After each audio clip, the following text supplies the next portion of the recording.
How you guys doing there? It's Doug Simon D-Share with the inaugural event, the one and only Stream Nation TV. Now on this channel here, it's all about helping content creators come up with their best work. We're going to have conversations with some great inspirational leaders in the field of digital creation. We're going to be focused heavily on helping you guys get over your nerves, get over yourself, and be able to put out content on a regular basis that is doing you justice, and also more importantly, that will enable the audience to better connect and engage with your message. Okay, so no more excuses. This is about being live, being spontaneous, and being direct, being in the moment. Okay, so if you think you're not smart enough, think again. If you think you don't have the voice, think again. If you think that you're not rich enough, you don't have the money, you don't have the technical equipment because you can't afford it, think again. Can you do this? Can you do this by yourself? Sure, you can. Are you terrified? Absolutely. I don't care. Just press record. So this is the one and only Stream Nation TV, the only TV station that focus on your own development in producing quality content. And that being said, today I'm blessed. I have Evie B to co-host the event with me. Just going to bring him in now. Evie B, what's up from Evie B TV? You good? Hey everyone, I'm fantastic. Happy to be here. I'm Everton Barton, aka Evie B from Evie B TV, and it's a pleasure to be here, Douglas.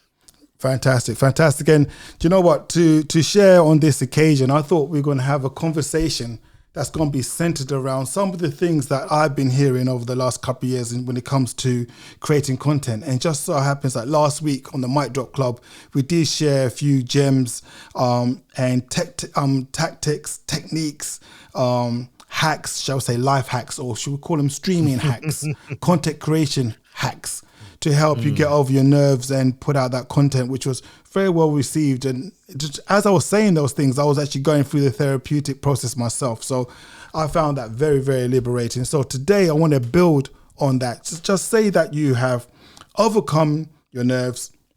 Yeah. So the fear is gone. And now you're in the mode of pressing record and delivering that content. What does it look like? What do you need to do to put out high quality content? And I would say there are distinct steps that you need to be addressing, focusing your attention on, okay, and trying your best to factor those in before and during while you're putting out the content, okay? So a lot of this, although it's another step forward, I want you also to think about taking a step back, okay? You already know you're going to put out content, right? But there are some steps that you need to consider. And these are the steps I'm talking about when you have to first consider the platform. There are so many platforms in this space for pushing out media. So you got Twitch, for example. You got live streaming by Facebook. You can do live streaming from Instagram. You can go live on Twitter. You can go live on LinkedIn if you got the access codes. So there are various platforms that you can go live on. And I just want you to think about that in your back of your mind first, all these platforms. And then when you're in the mode of thinking about your content, you got to ask yourself, where is the audience? Where are they grazing? The first job I would say as a content creator that's putting out content is to be a good shepherd. You know, be a good shepherd. Where are your sheep? Yeah. And I'm using that in a very respectable way. Yes, we've got fans, we've got people engaging this show. I don't refer to you as a sheep, but I'm just referring to them in that context so that you can kind of picture that your audience can go to any platform they want. They don't have to be loyal on any one of these platforms. Yeah. Typically, you can imagine them jumping over the fence to another farm yard. What are you going to do? You need to know that. How can you keep them coming back? How can you keep them engaged? Yeah. How can you keep them engaged? So it's not so much stopping them going to different platforms and trying to control them. It's for you to be flexible enough, to be adaptable enough, creative enough, yeah, to go wherever they go. And that is the story of humanity. We as human beings, we've traveled and followed the movements of animals since day one. because we know that animals typically know where water is, okay? And without the animals, we don't have food to eat and so forth. So that's the same thing when it comes to putting out content. Where is your audience? Okay?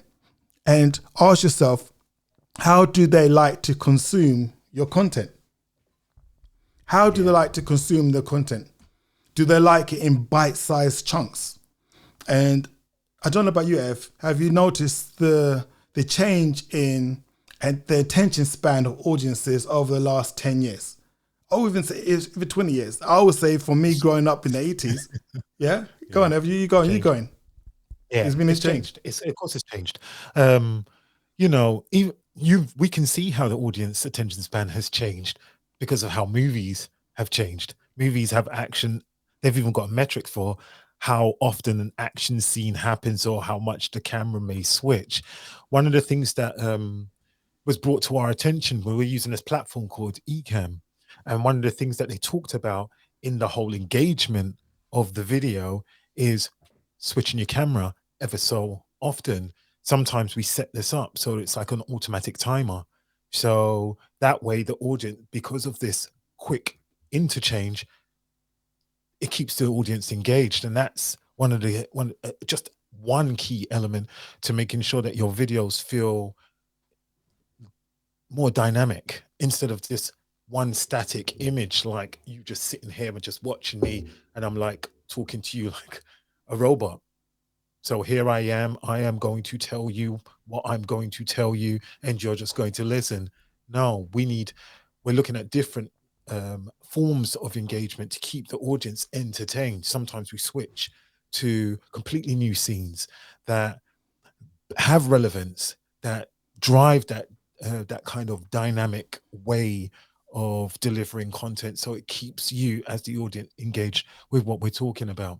And just to follow on for some of the things that Douglas was saying prior, is content is king. This is the move. We're moving on from the fear of going live. Now we're at the point where we got to deliver some form of content. So Douglas, do you want to say something before I jump in and start talking about what the type of content we need? Yeah, and I must say as well, Ev, that the angle that you just had previously is far better for you.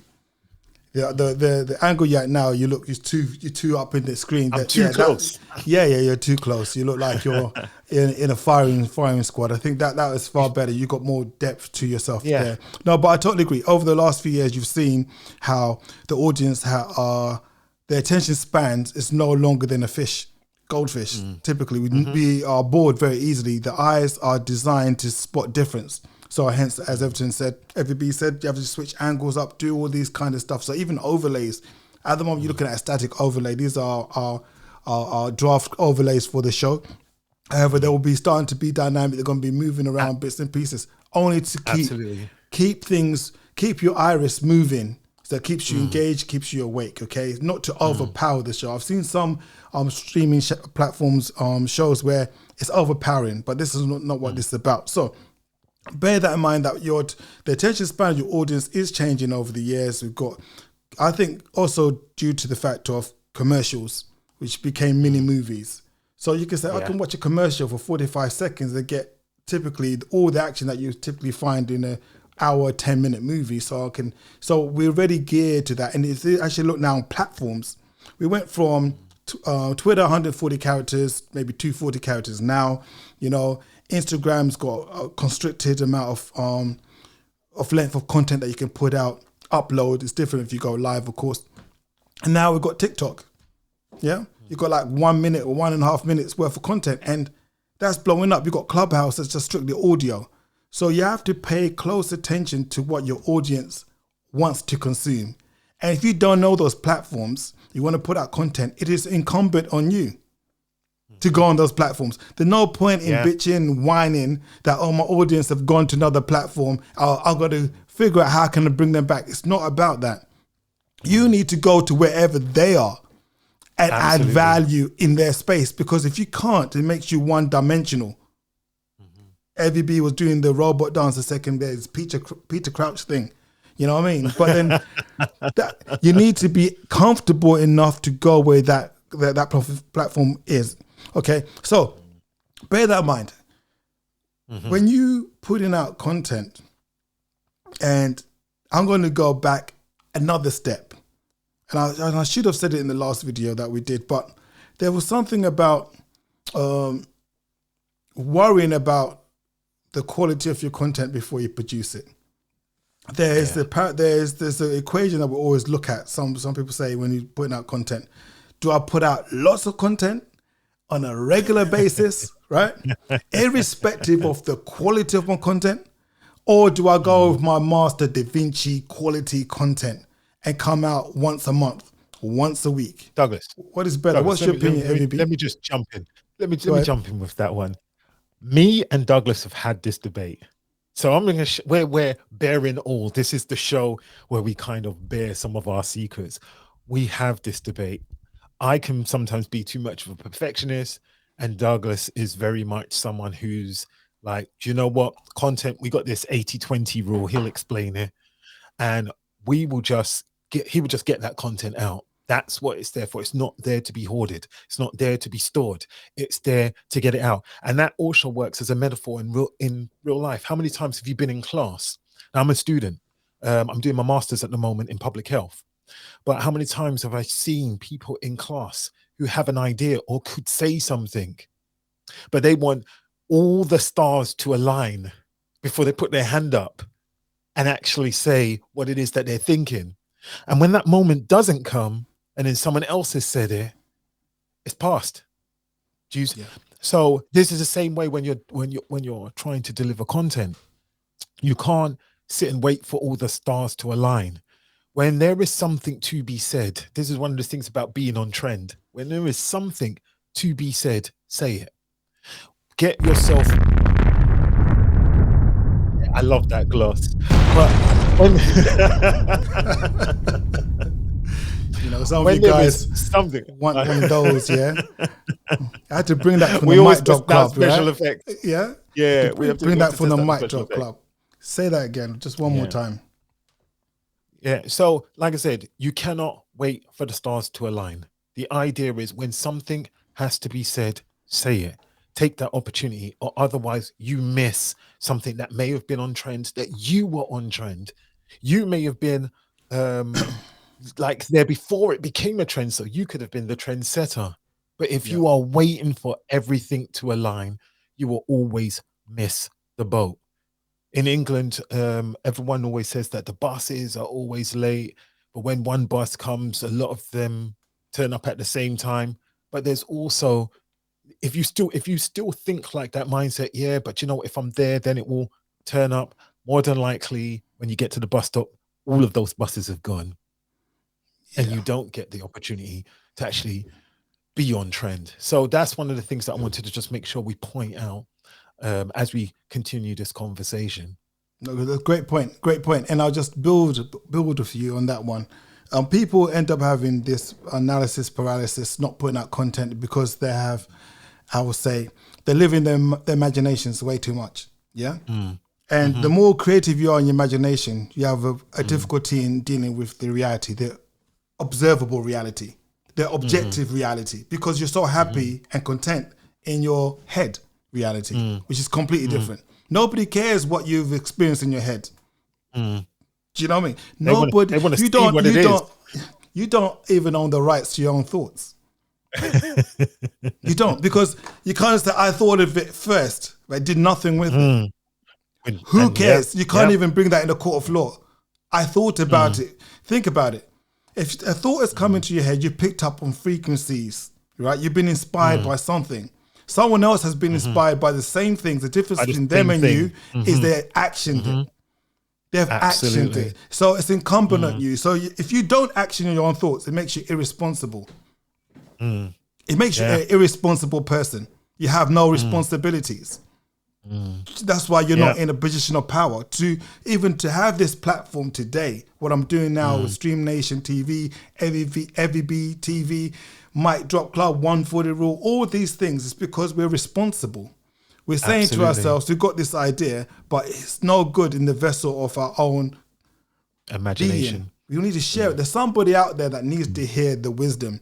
Somebody out there needs to hear the wisdom. And I'm going to drop some now. What you need to do, first and foremost is lower your standards. And this is counterintuitive.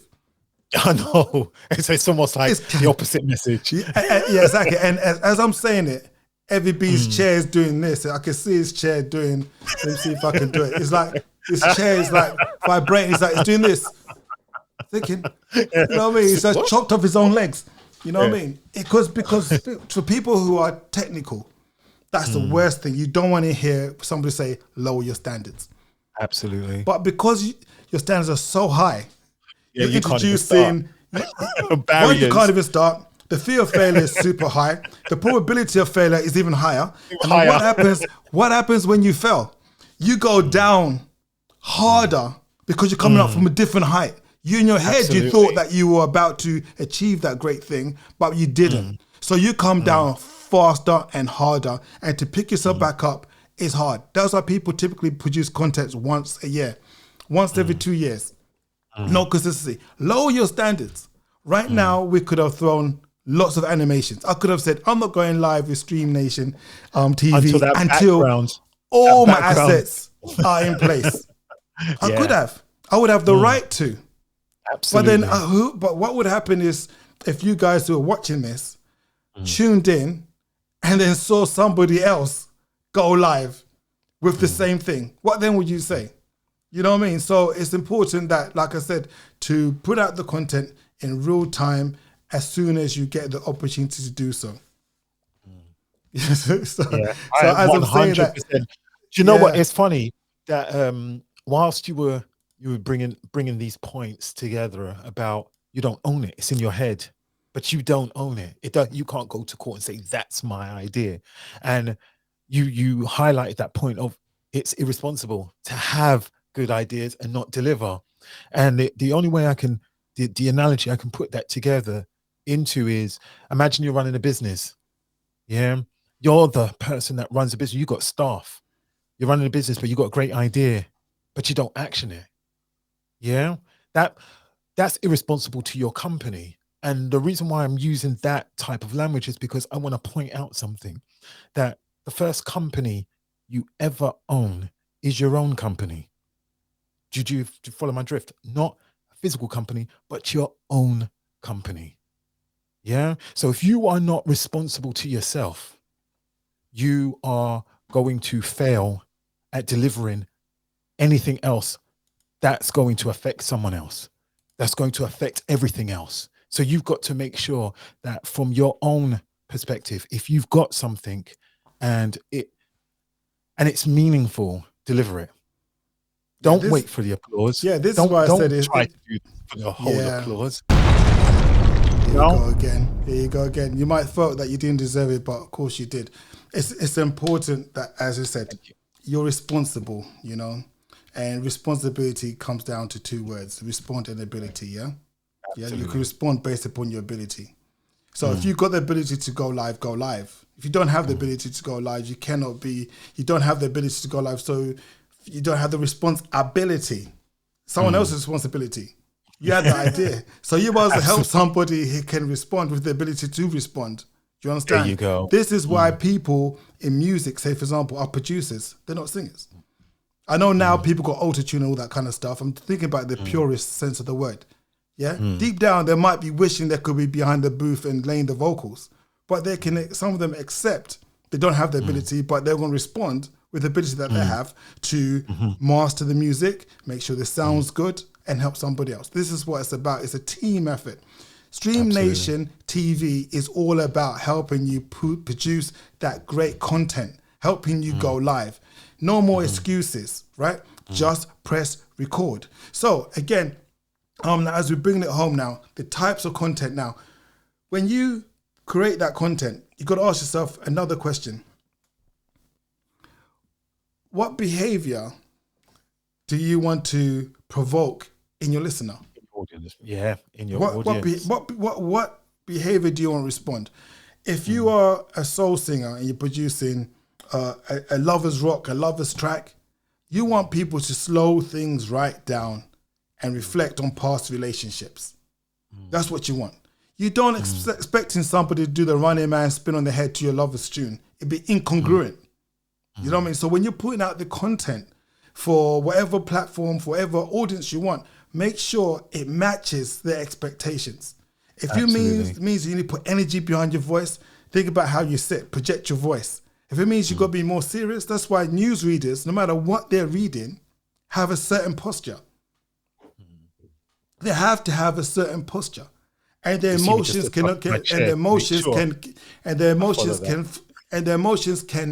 can fluctuate, plus or minus a few degrees. But if it's really tragic, and you see the news anchor breaking down, oh my God, yeah, you say first and foremost, they have every right to feel like that, but that's not what you expect for a news reader. You see what I mean? So you got to be thinking about what are your audience expectations, and don't try and break trusted ways of communicating with your audience. Okay, so building that call to action. How do you want them to feel? Gives rise to the next question before you close your show. What do you want them to do after the show? Yeah. So is your content designed to encourage people to buy equipment? So if you're struggling to find out different ideas for your show, ask yourself these questions. Do you want people to buy a product? Yeah. Are you selling a product? Yeah. Right. Or are you saying to yourself, do you want people to evaluate products that exist already? To have a deeper understanding of the technology that they're using, of the literature that they're reading, of the history that they're under. What do you want? What do you want them to do? Right? Are you just trying to engage your audience, just to increase engagement, which is a fantastic one. Some people's platforms are solely designed to build the spirit of community in and around a topic. Yeah? Right. Are you trying to raise awareness to something that's going on around the world? Well killings, hunger, human rights. Or what is it? What are you trying to do? Because all of those things will have a knock-on effect to how you structure your show, in your head, and also how you deliver the content. These things, you have to come to terms and have resolved them straight away. Because if you go live with the mic and it's on and you haven't got these things in mind, yes, you might produce content, but it would not be, it won't do you justice, and your audience won't know what to do with it after they have consumed it. It's like, that was nice, but I feel, do I need a mint? Do I need a mint? Now I've had this content. What do I do with it? What do I do with it? I find that really good shows that tend to be engaging follow that principle. I mean, if we just look back at some of the things that Douglas just said here, what is the topic? What is the theme? Are you trying to spread awareness?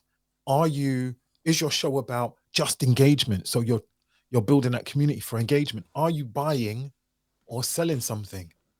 Or is your channel about evaluating? So are you taking a product and saying, well, these are the pros and cons of this. So this is what, maybe feeding that back. So some of these titles are not exclusive to each other. I mean, or to itself. They can be used in conjunction with each other. So you could be buying and selling and evaluating. You may be spreading an awareness of a product that you want to deliver. You may be reporting on issues. And sometimes that's the fastest and easiest way to just start your channel. Report on what it is that, just report on what it is that you like and things that are easy for you to talk about. Absolutely. My channel tends to talk about games, technology, and my other channels start to talk about health, because those are the two fields that I'm in. So maybe your channel is about discussing issues like what we're doing right now. We're providing you with engaging information. We're providing you with a discussion, so at least you can be a part of it. And like we said in the bottom discussion section, make sure you write your comments. We'll be looking at those as well. But you see, this, when you start using a combination of these things, don't overload yourself. Don't try to do all of these things at once. But the more you start to feel comfortable with it, the more you start to get better at what it is that you're doing. But having that framework at hand and straight to mind makes it easier for you to actually press that button, go live. So you see how we just linked this from the last show to this one. You press that button, you get over the fear, you press that button, you go live. The next thing is, what are we talking about? Yeah, and if you can't go live by yourself, go live other people. You know, Yeah. it's not just about yourself. Go live other people. The question that we had before was this thing about quantity versus quality. And as we've discussed now, the elements that you need to consider to produce your show, I would say to you, automatically, you're going to be producing better quality shows if you consider all of those things. If you consider the platform, the content to meet that platform, if you consider the audience and how they want to consume the information in the first place, if you consider the call to action, automatically, you're going to be producing better content, right? Absolutely. And the 10,000 rule still applies. The quicker you can get up and running and start with something very, very basic and introduce just one element per show, just one element per show. 10 shows you 10 times better than your first show. Instead of trying to do a show that's 100 times better than 0. 100 times. And again, people will not even start. I'm into this game, Stream Nation Live TV. It's all about helping you come out with content. The reason why I'm passionate about that is because if you look on YouTube, if you look on all of these platforms, you got the same faces.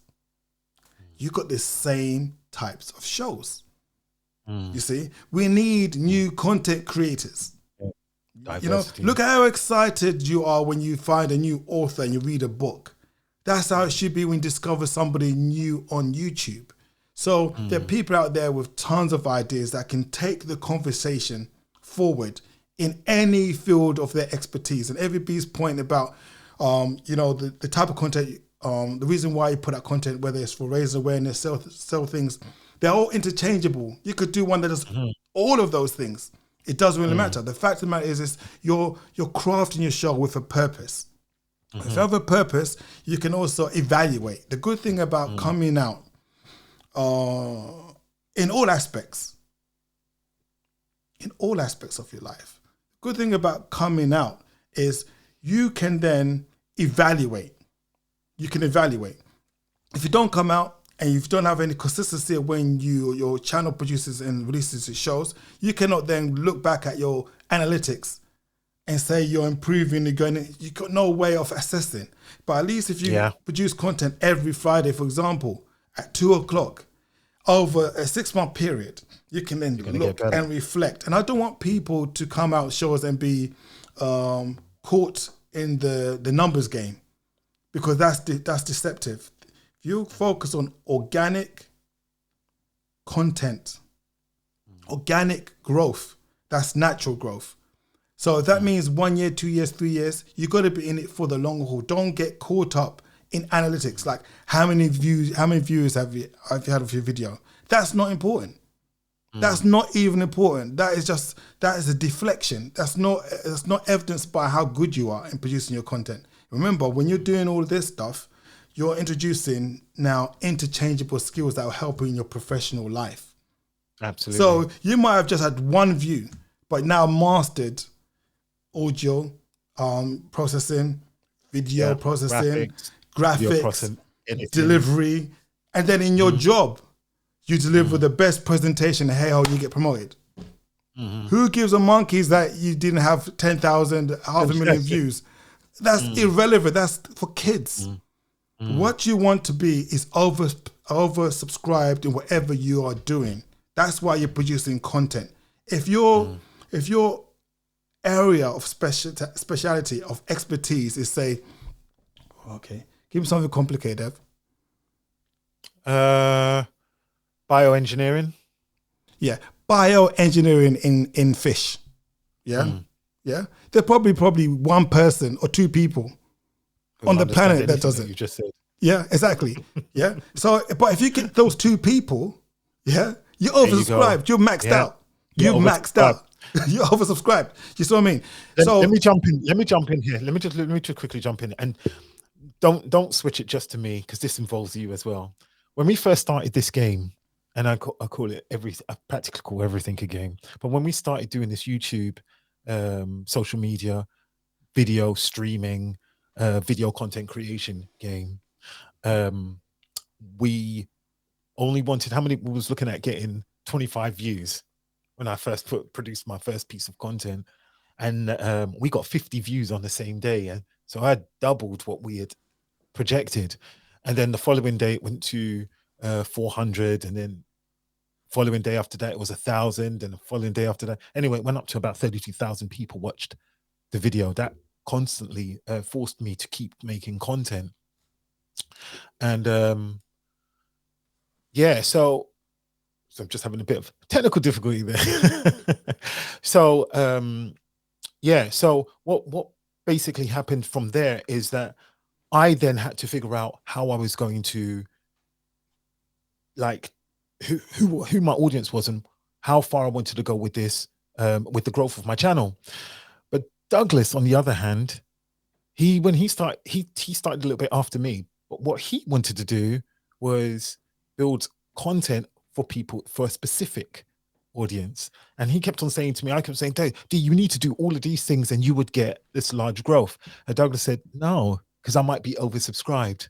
And at first I didn't quite understand his angle, because the game at that point in time was to grow the numbers of viewers. But here's the thing that you kind of learn, and this is what links back into the fear of pressing the button, is if all you're chasing is the large number of people, when your message becomes more narrow and more succinct, because the more you grow, the more focused your message becomes. At first, it starts to be a little bit scattered, but then you become more of an expert at what it is that you are talking about. And when you was casting your net to catch all the fish, you're going to catch fish that don't want to hear where you're going because they thought you were going somewhere else. And then you're going to lose some of those people. And that's going to have an impact on you if what you wanted was just large numbers. You might even change your content, even make your content worse to try and keep them. But when you've got a clear idea about what message you want to deliver, what kind of conversations you want to have, then if you lose those people, it doesn't matter. Yeah. Do you know what I'm saying? There's a comment that's come in from, is it Scenario TV? Yeah. What are your thoughts on buying views and subs, right? My thoughts on buying views and subs is very simple. You got to get the context right. You just got to get the context right and understand why you're doing what you're doing. Okay? Absolutely. There's something called customer acquisition. All businesses do it. You know, like this, for example, Disney Channel. Yeah? For them to be so popular, they have to buy spreads in newspapers. They have to be front and center in your consumer's mind. That costs them money before they even got anyone on their platform. They've got to even give the platform away free 6 months. They're buying views. You understand? So why don't give away this content? Also, with the view. What I just wanted to say is this: even whilst they're giving away content for free, they're still purchasing all of that ad space. Yeah. So exactly. So the whole point of buying views and buying subs, right? You could put that in the context of a business plan, okay? To have a predefined outcome. Now, when I say being oversubscribed is a problem I want to have. That is the problem you're supposed to want, to be oversubscribed. Because if you're undersubscribed, you're not making enough business. You want to, say a hairdresser, yeah?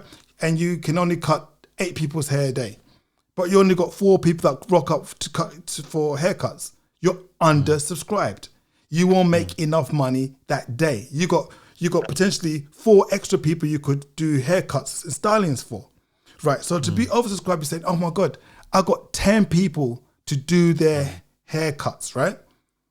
But I don't have enough time to. That is the headache you want to have. That shows you that you're growing as a business. And with that information, you can say, okay, I need to take on another stylist, another barber in my store. Yeah. I'm growing now. So being oversubscribed is something I always push. And that number will change depending on what you are doing. If you're creating popular music, the metrics you have for success is different if you're doing something bespoke. Yeah. Eventually you want to grow it, but don't get fixated in it, because if you get fixated in buying the views, you stop developing your own craft. You stop developing and learning as you're going. Yeah. Buying views, there's always a place for that. Trust me, there is always a place for that, because depending on what you're doing, some people won't even look on your platform. If Unless you've they see a got certain less amount of numbers. exactly. Unless you've got However, a certain amount of those are not real. Always understand that. Yeah. Those are not real. So if you want something that will lower your confidence and you don't want to feel like a fraud, don't buy views, don't buy subs. Yeah. You're in it for the long game. If that long game for you is a year, 2 years, 3 years, 4 years, 5 years, tell yourself that, put it in your plan. Year 1, I expect to achieve X, Y, and Z. Year 2, I expect blah, blah, blah. Year 3, and demonstrate that. But because what typically happens, people get caught up in the subs and the views, they get disillusioned. They can spend 6 months buying views, and deep down what's happening is their spirit is being crushed. Because the internal dialogue you have in your head before you press record is, you're not really down, you're not really worth 50,000 views. Yeah. None of those are real people. And that little voice becomes a louder voice. Yeah. Do you understand? It becomes a louder voice to the point that you won't produce no content.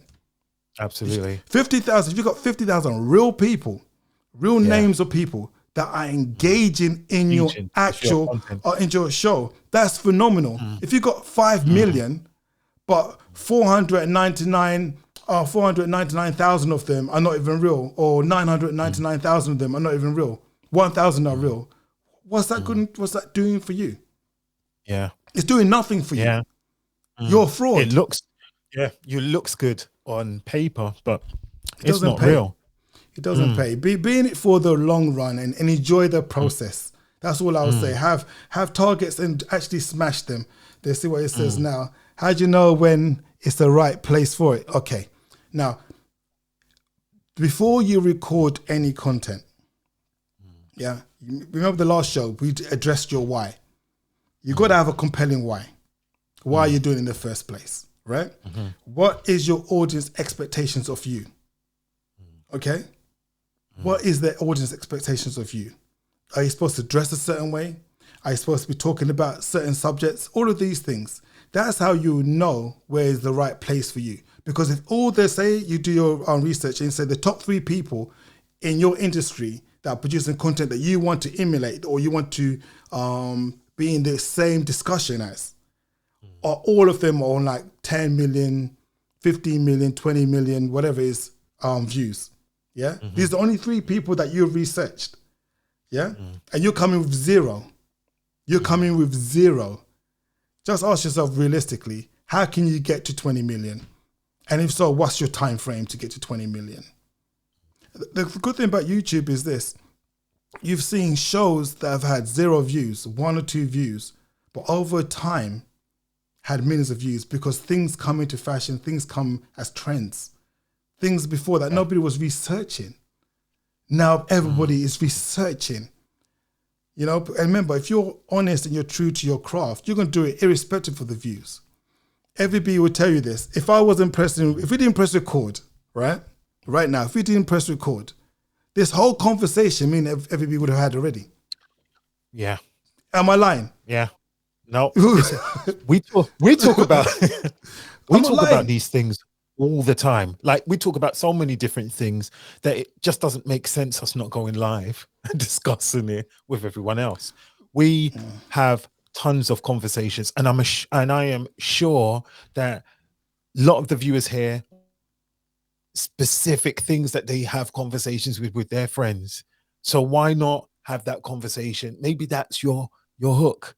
That's the thing that you might need to get out there and start speaking to people you don't know.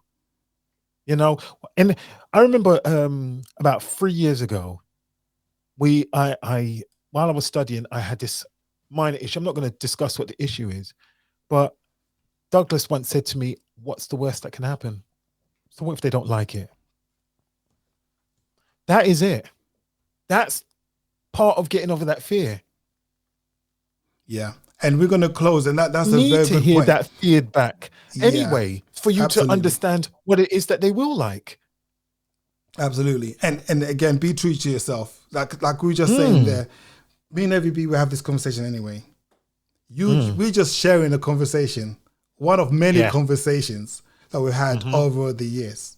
Okay, so it doesn't really matter if you don't like it. Fine, we're trying. We're being sincere. You know, we're coming with from a sincere place. Yeah, Stream Nation TV is to help people create their best content. That's it.